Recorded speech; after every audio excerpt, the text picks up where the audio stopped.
Feature Friday. The freshest. Oh my god, how exciting! Oh. This is Taka from One OK Rock, and he is covering Adele. Yeah, it's more Adele actually. We're gonna We love Adele. Everybody loves a good part of Adele. we're gonna watch Yeah, one take. yeah, I think it's a one take. You can see by the blank studio Well, it's setting. not blank. Well, there, maybe the track is on top, but I think I have no idea. But yeah, I mean, the I guy think is we're like seeing a one like a moment. maybe I don't know. But he's like one of the things we've been checking out live. Like it's bizarre. He's also amazing. another insane like singer Yeah. that he's got really like a lot of personality, but also pipes. Yes. You know, and it doesn't lose both or qualities or. No, but like his vocal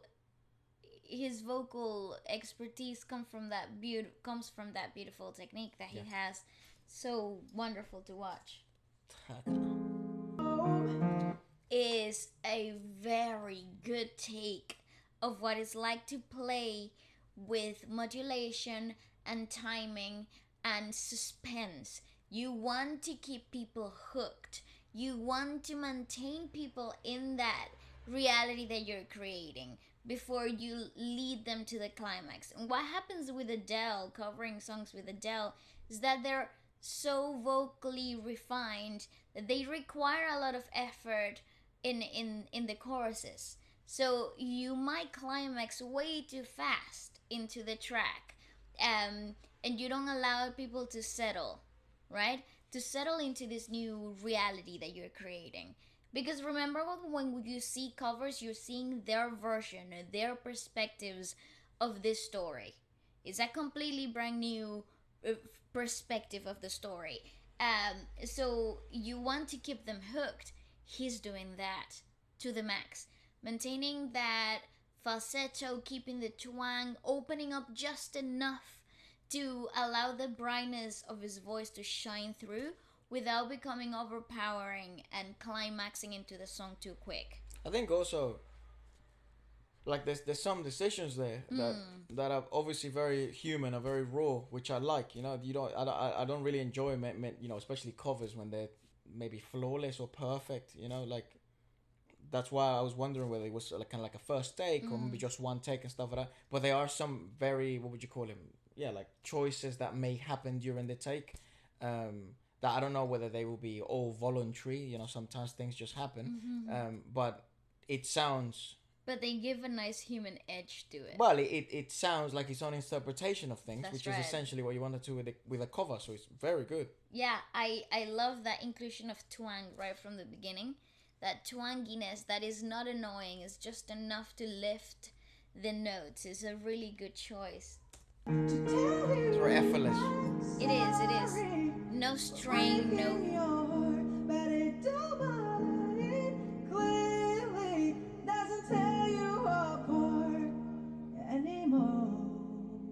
Yeah, it's also a very challenging choice of cover. Yeah. Like this is a really tough song to cover. It's no secret that the both of us Oh, it's Nice. nice. It's so good. I think those sir. are the moments that I enjoy the most. Like I think obviously with this cover, it seems, you know, the people that decide to do it as well, and it's kind of the people that you want them to give it a try, right? Yes. Because you think that they have, you know, better or the same kind of vocal capabilities that someone like Adele.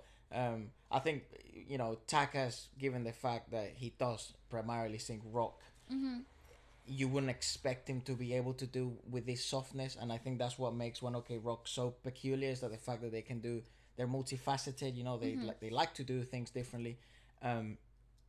So you would want him to do a cover like this, but because of the climax of the song, right, the hello from the other side, like, oh shit, is he gonna get there? Is he not? Right, that sort of bit of mystery. But I think the moments that I enjoy the most, and I think maybe some people may also enjoy the most, are the moments in which they maybe they're kind of like the softer, The perhaps, choice making moments. perhaps more mundane moments of the song, but they feel more, I don't know. For some reason, I feel more connected to those moments rather than the climactic moments. Can I just tell you that it's because of the play on words and how you're expected to hear the story. You already have an expectation of how the story is gonna be told because the original, right? Because of the original track. But when you hear a cover and you hear different choices made in different moments, amplifies the storytelling of aspects of the song, and those are the moments that resonate with you particularly. Those are the moments that make you look at the phrase in a completely different way and highlight certain words and certain corners of the song that perhaps you were overlooking before, you know? It sort of highlights different things that weren't highlighted before by That's the original right. singer, right? That are relevant to this singer compared to the original. Yeah. Yeah. Hello from the other side. So I must beautiful. have called 1,000 times to tell you I'm sorry. Seem to be home. You know what's really cool too? That he uses zero vibrato, given the fact that he's a rock vocalist. Yeah, we mentioned this before, There right? is no vibrato in his vocals. Clean. It's so still, it's so held, and that is so difficult. I mean, usually, especially given this genre where you want to give that edge of vibrato, where Yeah. naturally you lead towards that direction. But I love that in his case we get that the edges, the you know the sharp corners of a rock vocalist with the most sweet of sounds, the sweetest of sounds. It's so refreshing. What a good way to describe him, actually. Yeah, it's so refreshing though. Anymore. Ooh. Oh yeah. Yeah, the decision making is outstanding. Anymore. You see those edges of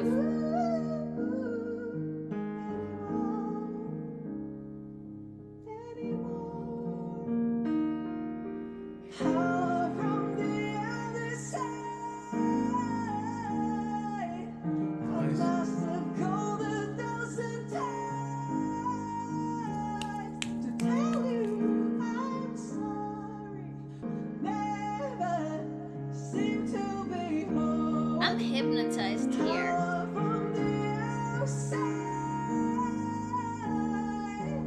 Totally drawn in. I'm just really interested in seeing his decision making through the cover, because again, like I think probably what makes the cover memorable for me, it's not what it makes it more memorable for other people, the fact that he is so clean in the highest delivery, the yeah. highest sections of the song, but the decision making process that he takes on during the cover, I think that's what's most interesting to me. So it makes me want to listen, to watch out for those things. It's as if you were looking for Easter eggs, kind of thing, you know. Basically, In when you're playing a game or when you're looking for a movie or something like that, you know. So you're paying attention to the minute details. yeah, I think also because you've heard, I've heard covers of this, like I don't know, for years now. Yeah. You know, I don't know when this song came out, like 2017, Something like that, So yeah. it's been quite a few 2016. years of listening to covers of this, and there've been some really good covers. But the thing, And this song is iconic. A lot course, of yeah. it. Yeah, so yeah. the interesting bit is just the decision making to me. Not much of the sort of like the moments that I'd imagine cause the most oh wow, he got there. You know? Oh, was an ass. It's like I've consumed some of his music now because I'm drumming to it every now and then, and it's like I don't think I have any doubt that there is any song that he would decide to post a cover in which it would be underwhelming. But it's the decision making that really, really, I think should be emphasized, at least to me, anyways. Yeah, no, I agree with you. I'm sorry for breaking your heart, but it don't matter. It clearly doesn't tear you apart anymore. Nice Yeah. use of reverb. Nice use of everything. He is so talented. Yeah, he just delivered something completely. Taka. Yes, exactly. completely his, that only, and it's not far from the original at all. No, So very it's not. consistent. Yeah, it's actually a pretty consistent cover. You expect the moments to be expected to be there. I don't know. It's a complicated cover to describe in words, because it's about those minute details and the choice making in the development of the song, rather than the predictable moments of the song that you know are gonna be there. But it's a really interesting cover, and I think I really enjoyed it. I was totally hypnotized by it too. He's the best example of, so yeah, just uniqueness, you know, and the mixture of different elements and different principles of singing, all combined into one, and But still maintaining his signature sound, which is something that you don't get very often. Sometimes you get singers that are able to adapt, so they adapt to the genre a lot of the times. In his case, he's able to maintain his signature sound regardless of the genre, regardless of the natural expectations of the songs. yeah, I would agree. I mean, yeah, I mean, I can't think of any moment where he would sort of sacrifice his own, you know, sort of Edge. sound Yeah. for the sake of a cover. But do let us know if maybe there perhaps are the other covers that you'd like us to check out, or more of One OK Rock's work, and I'll be more than happy to do so. They're really some of the, like, especially with just in general with the Japanese music industry, it's very thought provoking, and it makes me really ponder on different things as the video goes on and stuff. So it's one of the most interesting ones. So let us know what you thought, and goodbye.